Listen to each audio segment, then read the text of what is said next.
Take a listen to voters who voted, as I said before the break, for Joe Biden in 2020 and Donald Trump a year ago in 2024.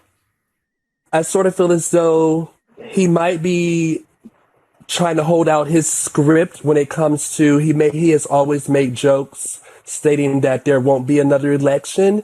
And I just feel as though maybe this war is also the catalyst to somehow allow midterm elections to not happen because of us going into war. When the same voters who sent Marjorie Taylor Greene to Congress are considering the Democrat candidate, you know times are changing. NBC News is now characterizing and is projecting that this race will go to a runoff, that both Sean Harris, Democratic candidate, Clay Fuller, Republican candidate, will secure the top two spots. No one else can get up into that one of those top two spots. And these two candidates will advance to the April runoff. As we know, Trump pushed Marjorie Taylor Greene out of Congress because she dared to sign on to the discharge petition, didn't listen to him when he said his friends were going to get hurt if they continue to push for the release of the Epstein files. I mean, I think he meant more he was going to get hurt. Well, Marjorie Taylor Greene left rather than have to fight against a Trump-endorsed candidate. Well, it turns out the Democrat who was running against the Trump-endorsed candidate fared very well and got actually most of the votes in that. The Republican endorsed by Trump and the Democrat is Sean Harris. The Democrat Sean Harris and the Republican Clayton Fuller are headed to a runoff. And this is not in a blue district. This is in Marjorie Taylor Greene's district, a heavily Republican district. She had won her re-elections by wide margins. Instead, there's a runoff, not between two Republicans, but between a Republican and a Democrat. The fact is that the Democrat there overperformed based on what the voters voted for in the November 2024 presidential election. Democrats won 40% of the vote in who was going to replace the Marjorie Taylor Greene seat, the one that she won handedly year after year. So Trump's endorsement may not be as strong as it used to be.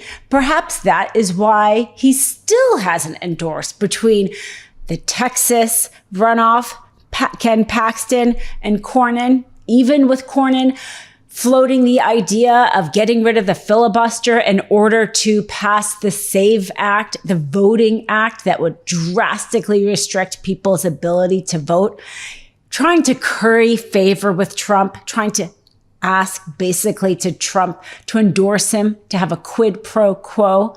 But Trump isn't doing that yet. I think maybe he even knows how unpopular he is. And he realizes that his endorsement might not quite mean what it used to mean. I mean, today voters went to the polls to decide who will replace Marjorie Taylor Greene after she resigned from Congress, of course, last fall. And in normal times, I mean, the outcome of this election wouldn't really be a question. I mean, we might mention it, but we probably wouldn't be talking about it as that much. I mean, this is a district that Marjorie Taylor Greene won by 29 points back when she was still a MAGA diehard. It is a very red, very Republican, very Trump-friendly district. It is drawn to be the most Republican district in the state of Georgia. And in just the past hour, we learned that the race is going to go to a runoff between Democrat Sean Harris and the Trump-endorsed Republican Clay Fuller. There's a lot of reasons for this. There were a lot of Republicans in the race, but there's no question Sean Harris way overperformed. And that's pretty exciting. Right now, Democrat Sean Harris is currently the lead vote getter. Texas just saw James Tallarico get the Democratic nomination. With the Democrat turnout being so massive, they have not voted that much since 2002. Democrats came out and voted in significant numbers.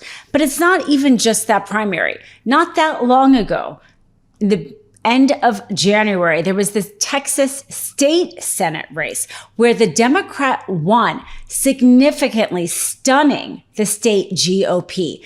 That Democrat, Taylor Remmett, won the special election in a district that Trump had won by 17 points. Statistically, Democrats have outperformed and flipped seats since Trump won election in November 2024, but not Republicans. And this is way before the midterms, which evidently internal polling is showing a blue tsunami. I would say the word to describe it for Democrats, tremendous turnout. I mean, woof!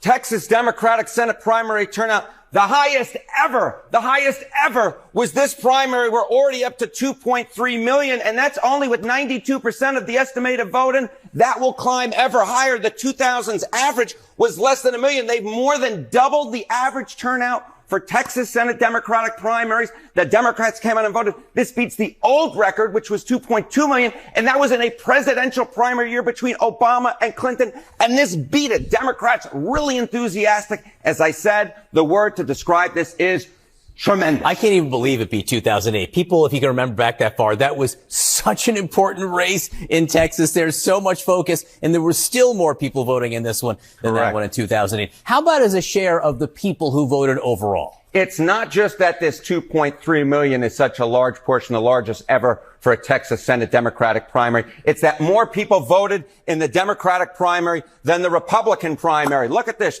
The Democratic Party has flipped 28 seats since Trump was elected. None for the Republicans. The latest, not just Georgia, not just Texas, but even New Hampshire. Democrats just flipped a seat in rural New Hampshire near Maine border that was held solidly by a Republican.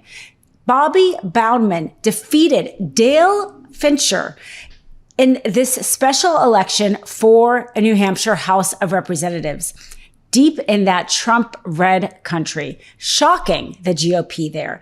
Even though Trump solidly had won that area, showing how unsatisfied Republicans are, how motivated are for Democrats to come out and vote.